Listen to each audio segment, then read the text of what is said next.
So, we get Gospels like this one today.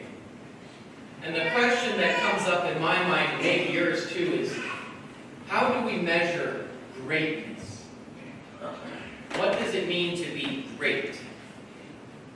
We say things like, it's great to be with you at St. Rita's this morning celebrating Mass. Or, I had a great time last night, thanks. Or, make America great again, right? But how do you measure greatness? How do you show that you or someone else is great? Now, we've got several ways we do this, right? In school, we use grades. In jobs, we use promotions. In sports, like the one yesterday, we use winners, like in your sweatshirt, and losers, like in this vestment. In politics and entertainment, we use scandals. In social media, it's likes or retweets or followers. For example, I thought I was doing pretty good on Instagram, with my 244 followers at FatherMike_OSFS. But then Father Joe Kruk, who some of you might know, has 2,046 followers. So I'm preaching 5 times this weekend. So if 1,810 of you will follow me on Instagram, FatherMike_OSFS, since it's a podcast, I might have a chance.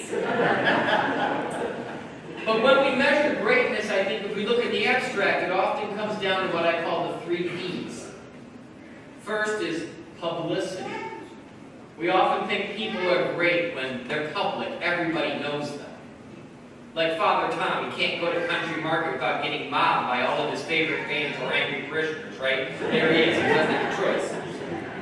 Or people who we only know by their first names, like Beyonce, or Kanye, or Madonna. I don't mean the Blessed Virgin Mary.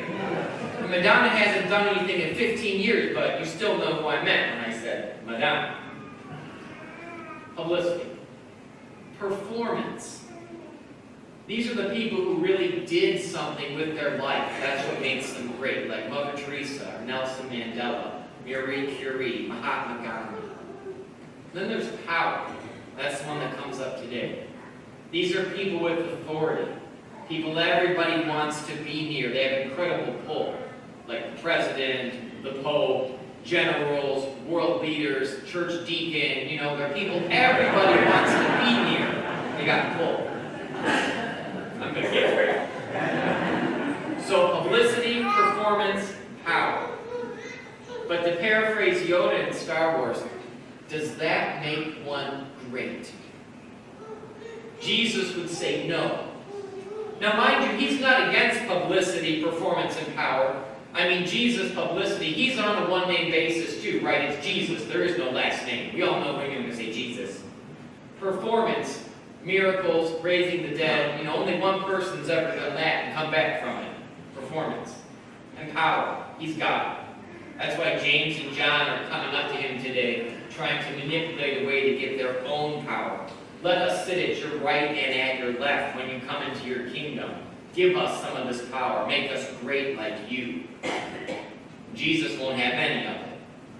He just looks at them and says, greatness is not found in this. It's not in positions of power.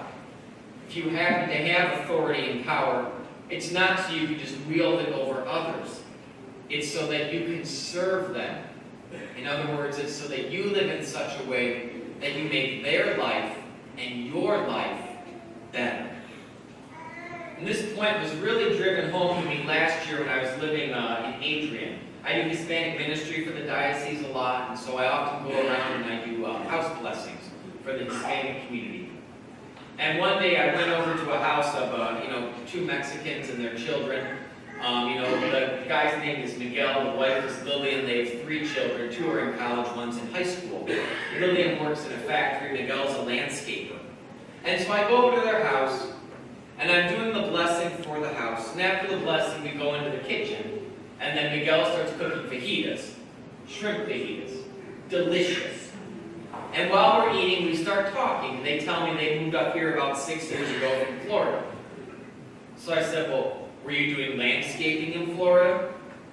Oh, no, I was a cook in Florida. Oh, okay, where did you cook? You ever heard of a place like Disney World? Oh yeah. Do you know who Michael Eisner, the old CEO, is? Oh yeah. I cooked for him. I was corporate chef for most of the corporate executives at Disney World. Now you're here? Yeah. See, I was working in California at first in a restaurant after I, came across the border. My kids were born in California. I apprenticed at all these different places. And then my buddy told me about an opportunity to go to Disney World and cook. And so I went, made all kinds of food, and they hired me, and I worked my way up the chain. Great, so why are you here in landscaping if you're an executive chef in Disney World? Well, Padre, I was working 18 hours a day. In the restaurant business, there's never free time, there's never a day off. I was supervising people, I was cooking, it was very rewarding.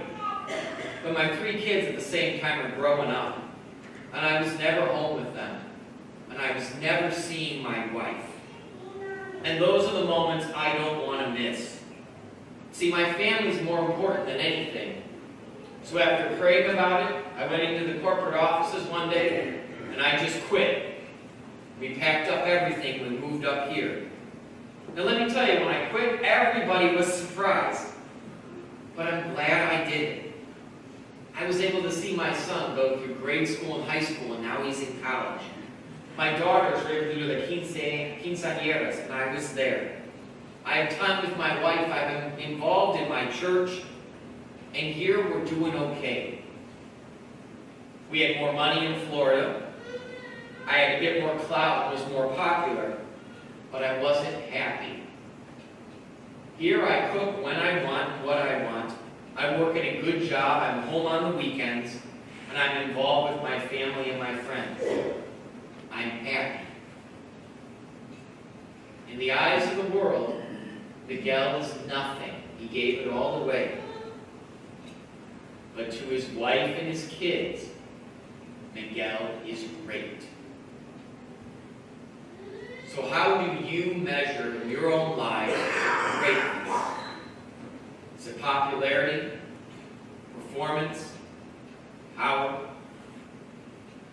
For Miguel, it's none of those things. His greatness, his happiness is found in his wife and his 2 kids, in raising them, providing for them, loving them, and serving them. And that, Jesus says, is what we are called to do too, if we want to be great. May God be